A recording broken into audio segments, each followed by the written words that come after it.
Ladies and gentlemen, welcome back to another RiftGuides WildRift video. We have a problem. Pantheon has been overbuffed. This champion's damage is beyond stupid, and what this champion does nowadays is something you truly do not want to witness.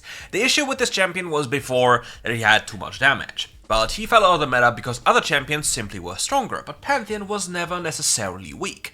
But in old games, Riot games many, it was like, what can we do to a champion who has crazy damage? Give him more damage. Okay, so we give him more damage, better jungle clear, and a higher execution threshold. So think a few things come to mind. For example, jungle clear, you see he nearly one-taps the first camp almost immediately. Pretty cool.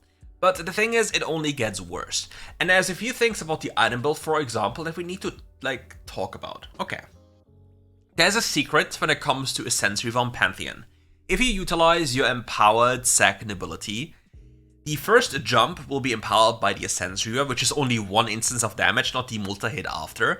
But the multi-hits after will decrease the cooldown of Ascent Reaver and instantly give you a reset, which then will empower your first ability again. So you have a double empowerment onto the second ability from Ascent Reaver as well as the first ability on Ascent Reaver, which obviously means there's going to be a lot more damage.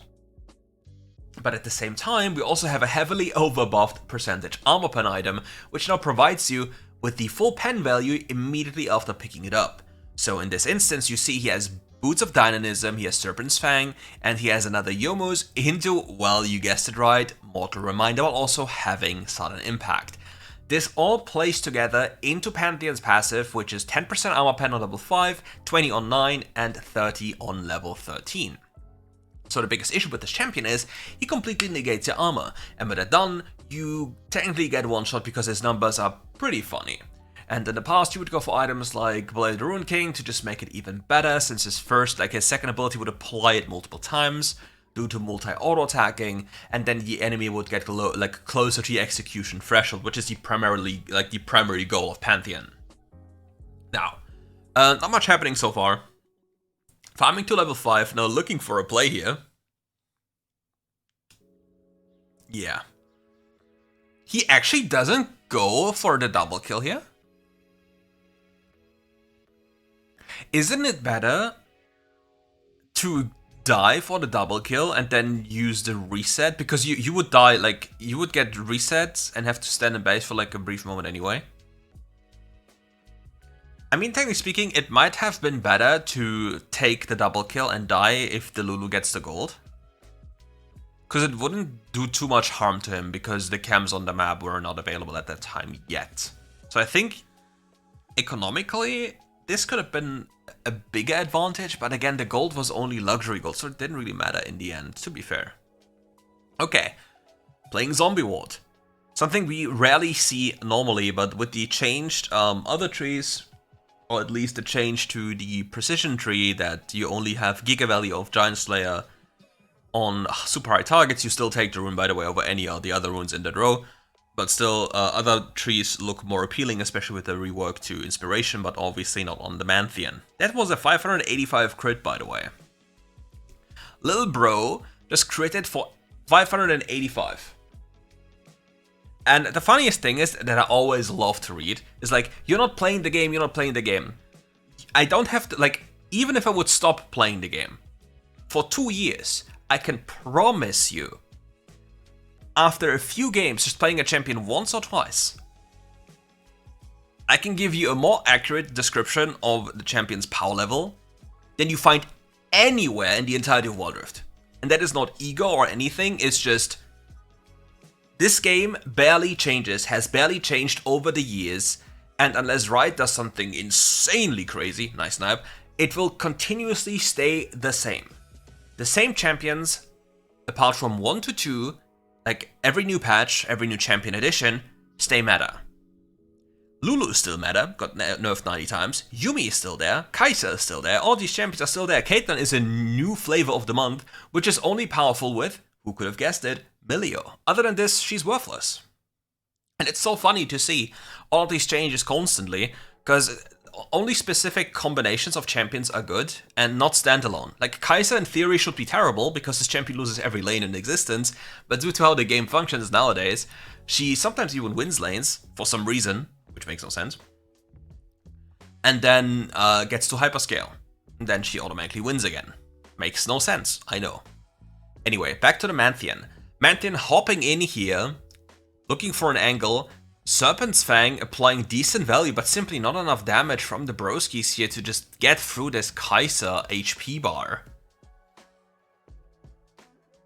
Okay, nice. Ooh, Senna hit her root into the ultimate ability, so Pantheon had like a fraction of a second to aim his first ability and then get a kill. It was really good.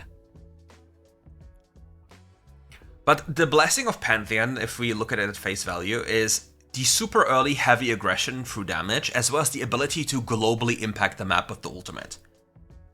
This could be a little bit sketchy, because Shen could come... Okay, Shen... 890? Yo! Yeah. And the funniest thing is, plated steel caps will not protect you from that one. And it's a little bit tough. It is a little bit tough.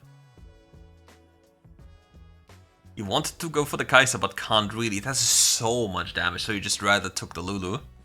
It's just, like, Pantheon, it's so funny. Like, again, I have to just bring it up again. Pantheon only has damage. He has the ability to always trade 1-for-1 if he truly desires, through jumping in, into one-shotting somebody, into using his third ability, and to be like, okay, I stall for some time, then I can Zhonya's as well, so it's like 5 seconds of invulnerability, or they need a certain angle to him to deal damage. But it's so easy, so reliable, and in solo queue, pretty dangerous. Okay, Zyra's here. Zyra will... You see, Zyra just got one shot. Shen ultimate comes in, barely has any value thanks to the Serpent's Fang, so it's an amazing pickup by the Pantheon.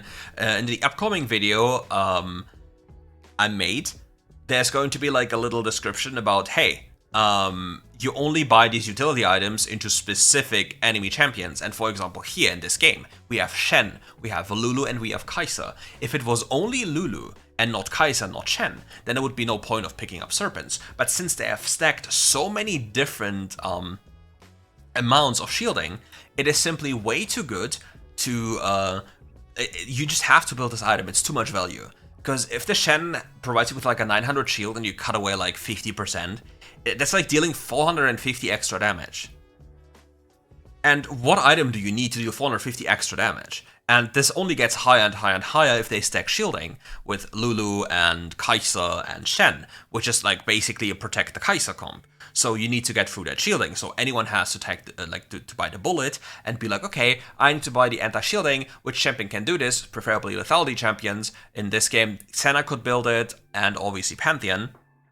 Senna could also first item it because it doesn't punish her at all. But given her HP bar, I assume she's going for some damage, for some tank build. Which in this game isn't going to save her, because if you go into a war of attrition with a Kai'Sa, you automatically lose. So what could be done is, like, for example, having Serpents into something else on top for the Senna. But yeah, here we'll see the Pantheon just run around, and goodbye Shen, 07 in the chat, see you next game, get one shot. And the funniest thing is, I want to see him jump the Kai'Sa once he completes the Mortal Reminder. Good third ability, but it's not enough. There's just too much damage coming in. Like the collateral AoE damage from the Zyra, as well as the lockdown in combination with Hecarim lockdown on top, it was just too much. However, if he gets to survive this and obviously gets like a chart of cooldowns back, that would have been a very fun interaction to see. But obviously not in this instance. Akshan swinging around having a great time enjoying his life until he eventually gets absolutely obliterated by the Lulu and Kai'Sa, because these are hyper-scaling goblins, and these are like, you have to keep in mind, playing against a Lulu plus a hyper carry with, for example, percentage damage such as Kai'Sa, you have to be so careful. If you mess up and give them shutdowns, suddenly Kai'Sa turns from a useless pile of dung into an absolute demon queen. Like right here, he's looking for a specific play, he's stacking up at passive, he's gonna flash into the... He flashed into the one with crown.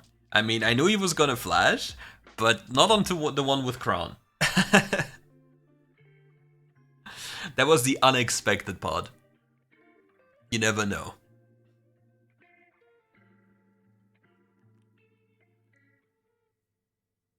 And We have also to spend a moment to speak about how busted Humus as an item is. Like, this item has been the staple choice for any lethality jungle for, I don't know, the existence of WildRift. It is insanely overtuned. And the funniest thing is, what do we do next? Oh, he was afraid of taking it, because if he took it, he might go into the open arms of somebody he doesn't want to meet, like a Lulu and the Kai'Sa. Because if the Lulu places down the Whimsy onto the spawn of the Pantheon, there's a big problem. Because then the Kai'Sa, because the Pantheon has to respond immediately after with, for example, a W to deal damage, she can use her stealth, which then will mess up with the auto-targeting of the Pantheon, even if he manually targeted the Kai'Sa before, because she goes stealth, so the W of Pantheon will automatically, if he taps it, go onto the other target that's close.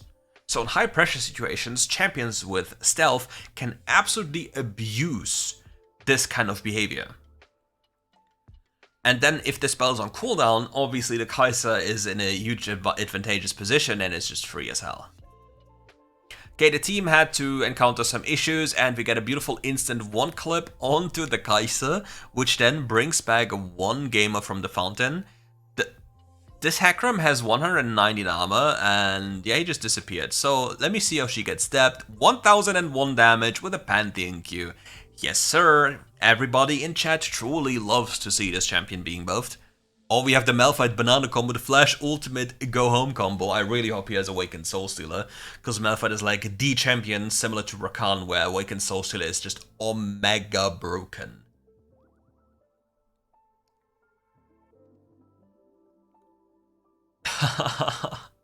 Yeah, survive this Limao. And yeah, Pantheon can make it even like more brutal by picking up Black Cleaver. Black Cleaver will give him a lot of haste. Black Cleaver will give him even more percentage armor pen, because his second ability is a multi-hit. So the question though is Black Cleaver more damage than Duskblade would be? Because Duskblade would be 18 lethality, and the thing is, Pantheon already has so high percentage pen that the flat pen could potentially be better, as well as the bonus on it damage that would be applied on his jump. So that is something to definitely keep in mind. Black Cleaver, generally speaking, not a bad pickup on Pantheon, absolutely not. You instantly proc it anyway, jumping onto an enemy, plus the stats are insane of this item.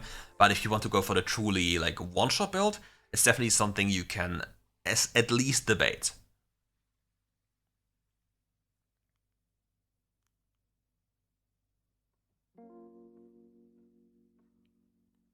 This Baron is gone within seconds.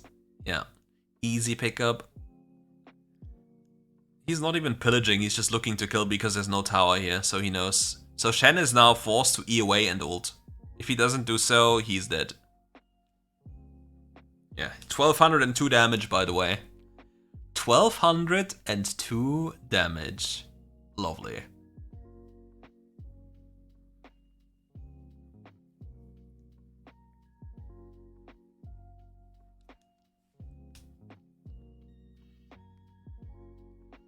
He needs to wait until his shield wall is up again, because without the shield wall, he can't play into Kai'Sa. It's super, super important. If that one doesn't happen, he can't reach. And if he can't reach, the Kai'Sa will automatically win.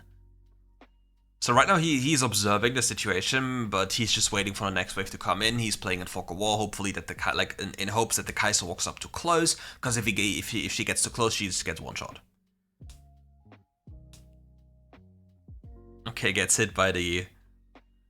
was it Void Assault?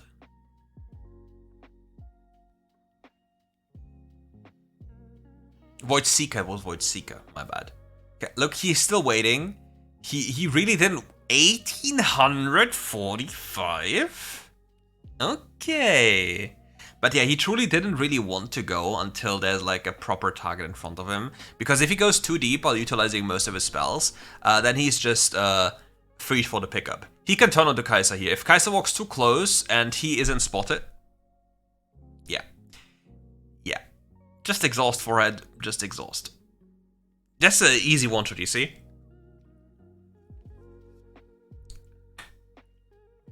And I think the Kai'Sa... Yeah, you see the low value of Mark of the Week and Zombie Ward. I would not go for this.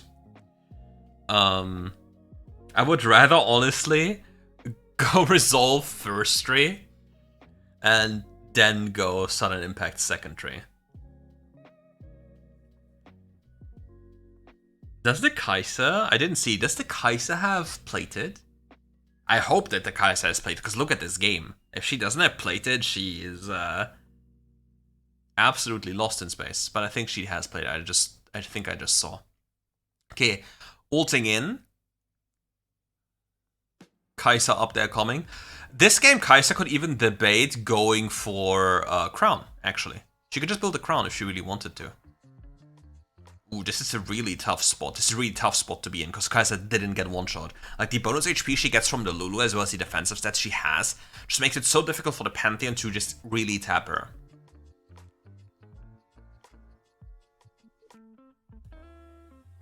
So what are we gonna see next? Like, ultimate comes up in 14 seconds, flash is available. Kai'Sa doesn't have a layer of security. Like, Kai'Sa will get flashed on right now. He will see Kai'Sa and he will flash onto her face. He goes for the Lulu? That was unexpected. I think he would rather flash into the Kai'Sa. Because the Kai'Sa, like, the Lulu already used Whimsy in front of him, so it was on cooldown. So you might have been able to go for the Kai'Sa and just quickly scoop up a kill. Let me skip this for the bros, so we don't have to sit here and be like 30 seconds of pain and agony. The Hakram is also so tanky. Look, he has Death Dance as well as plated steel caps. So now the Black Cleaver is really... the value will be found. There's such a massive wave top lane and nobody's taking it. Nobody just even bothered looking at it. It's like a double kill up there. Now Malphite leaves and Caitlyn is left with no source of income. That's what we love to see. If Caitlyn isn't on hit this game, she's suffering so much as well. She has not enough damage really with like to go through any of these. Like the Pantheon, as well as Malphite are the only real damage dealers this game, because the other ones are just you know, tickling. Okay, she goes for the electrocution build, so the most damage she's dealing is actually coming from magic damage, which is the funny part. Because she will, at best, tickle the bros. The tickle fiend.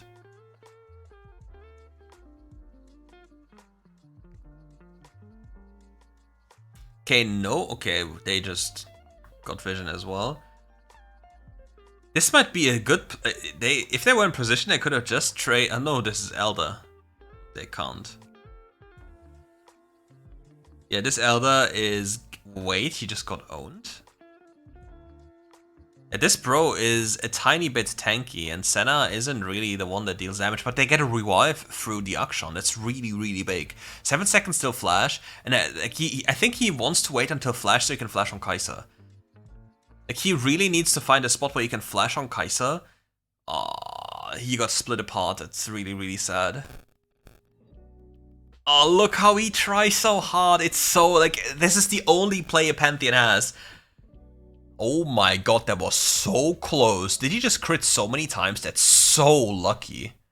Zona's on 1 HP. Third ability. I think Hakram lost vision for a second and didn't jump on him, or he was just too good. GA being popped. Okay, they got everyone killed. That was huge.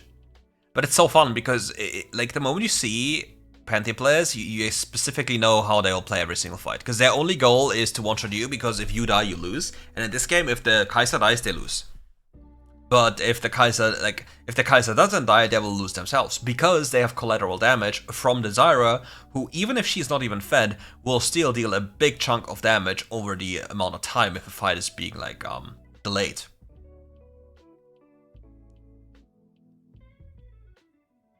Akshan also going for some interesting electrocute build. He is gonna tickle the frontliners, respectable.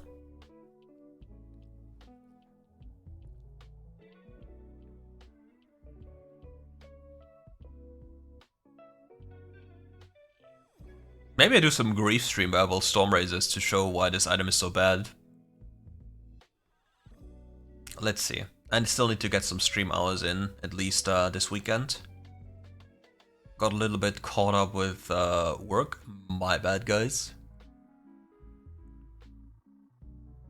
Okay, Mr. Pantheon is ready to rumble. Caitlyn just accepted fate. Yo, I'm not gonna deal any damage anyway. I'm just gonna hop and do that Robo TX and enjoy my time. Okay, the question is, can Pantheon find an angle? Like 36 seconds on flash are left. It would be humongous if he gets like an angle. Like he needs to pre-stack his passive though. He's actually gonna go in without a pre-stack passive. That could actually be a big difference maker towards him killing something and surviving or not. Oh wait, he had it fully stacked. I'm stupid. I'm just blind.